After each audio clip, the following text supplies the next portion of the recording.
Hello and welcome back again to Rage Gaming and more Wilds talk. Today marks the 14th weapon showcase, the Wilds, which is finally Duw Blades. That's my main weapon. Now we've seen all 14, there's officially 2 more days of Wilds to look forward to, the 19th and the 20th, because we do have a confirmed new trailer for Wilds coming on the 20th.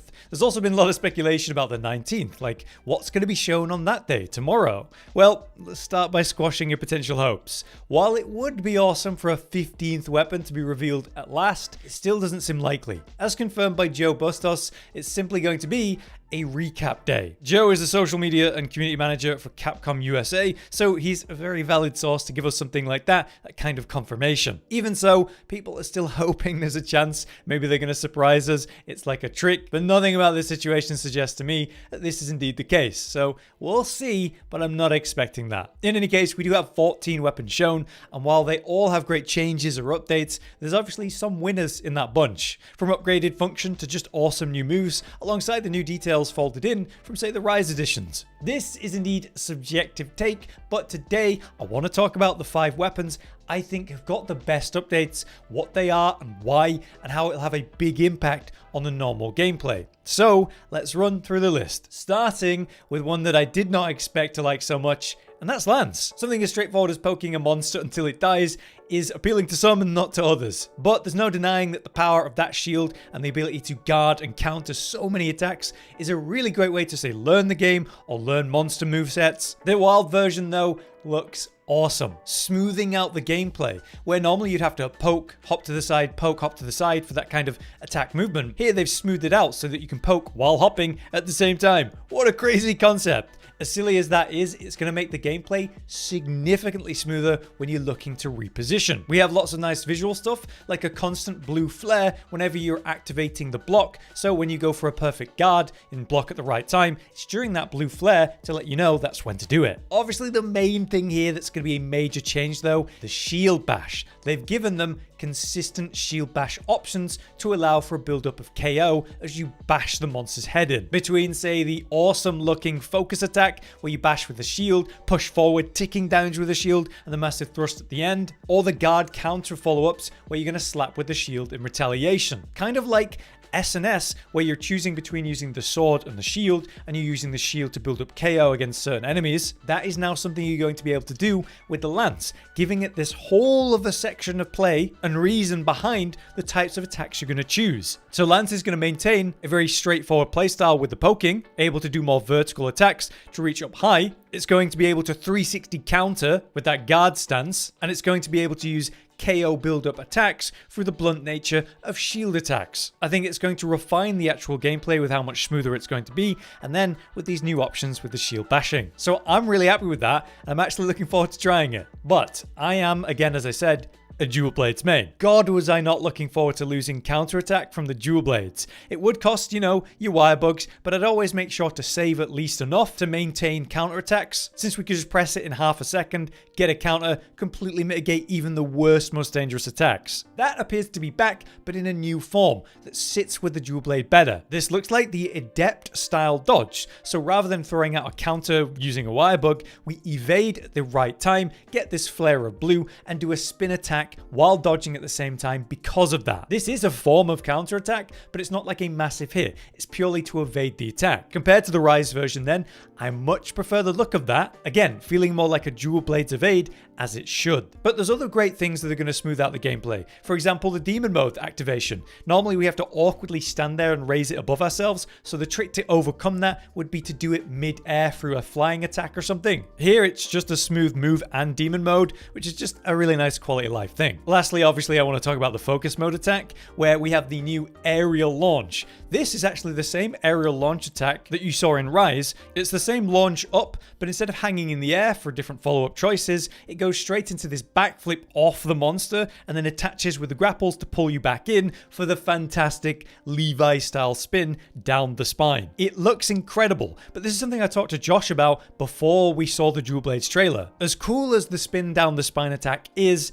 the DPS for that is just not really worth it in many cases. Here, since it's your focus mode attack, you're gonna be doing it, so you get to do that awesome animation, the damage, because hopefully it won't be suboptimal. There's also some flipping attacks that I'm interested in seeing that we saw in the final clips. So yeah, I'm really looking forward to trying Duw Blades in Wilds. But it's not just my main weapon that had some serious mechanic improvements. Take Greatsword. Obviously, I've been talking with Josh about it as he's a Greatsword main. And one of the main things that they got, outside of everything cool and flashy, is the simple ability to rotate freely while doing your true charge combo. This is one of the, if not the most damaging attack in the game, and it's now significantly easier to aim and land. And not just that, actually aim at the right specific body part to land for maximum damage. This was best shown not in the Greatsword's trailer, but in the focus mode specific trailer. They show the Greatsword just doing this 180 spin while charging up using the focus mode aiming. I think that's going to be such a massive step forward for Greatsword in terms of quality of life and helping players actually land their big hits, but again, not just land them, hit them in the right spot. So it's a really exciting thing for them. Not to mention they have that really cool looking kind of timed attack, seemingly guarantee get a knockback or a flinch, timing your attack with the monster's attack to absolutely smash it. So while it's not a lot to say, as I'm not a Greatsword main, I could easily see how insanely impactful those two things are going to be on the base gameplay. Moving on from that, I need to talk about Hunting Horn. That was one of the big questions I had. How are they going to adapt Hunting Horn into Wilds? Hunting Horn had this massive step forward between Worlds and Rise, where before it was the, buffing kind of half hammer. It was given a much more interesting moveset and options in Rise with the Silkbind attacks and some base improvements. I was wondering whether they would return to the Worlds version or bring forward the Rise version. It seems like they've not just brought forward Rise, but made that even better. By continuing this more flowy, aggressive style of the Hunting Horn, they've added new mechanics to that with, say, the massive new echo mechanic, which basically reverberates your song notes around a big area on the ground you placed. And it looks like we can place up to 3 of them, so you can create a massive area where your echoing notes are going to spread out and reverb in a bigger area than, say, the actual note you're playing. To see that they've enhanced the music combo attacking nature of this weapon, bringing back that identity, but making it much more relevant through this echo mechanic, I think it's going to be really good for the gameplay.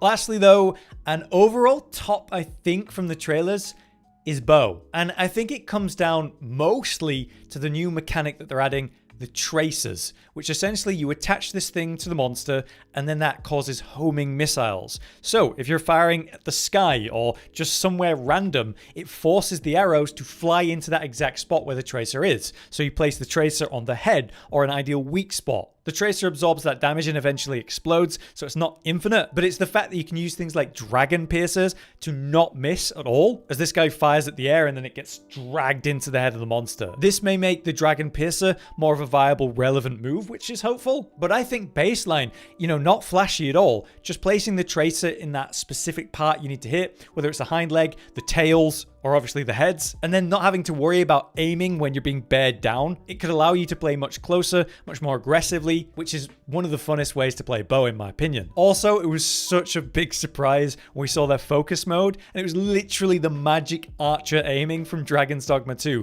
They straight took it from that and put it in here, and I guess they're both Capcom games, I guess it's fine, but I couldn't believe how 1-for-1 that was. But being able to apply these guaranteed hits to a target, and then seemingly combo that with a Dragon Piercer, maybe, like I said with Duw Blades, it'll make Dragon Piercer a kind of normal mechanic specifically with your focus mode attacking to make it actually viable, because it is one of their coolest moves, but in many cases it wasn't the best option you could choose rather than just maintaining good DPS. So I just think bow is looking really good.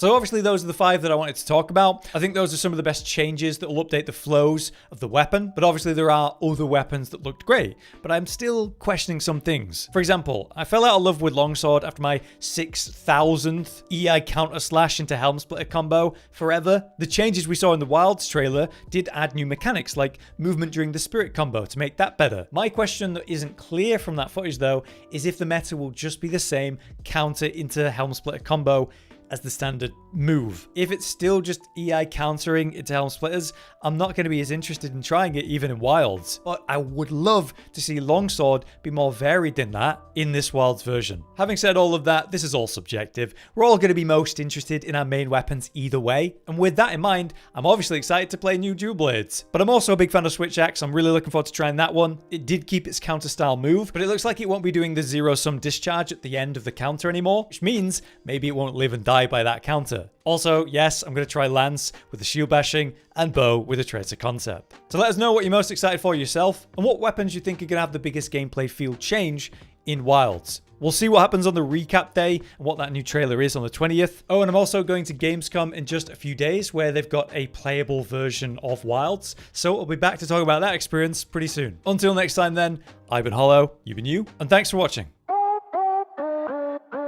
Josh, Cotton, and Hollow with the videos, dropping the humor like a hammer on your tippy toes, bringing entertainment on a daily arrangement to take our insanity and turn it into entertainment. Yes, I said entertainment twice, to reiterate that it is nice to look into your faces on a mostly daily basis when you let us in your homes to make the whole world a stage. Goodbye.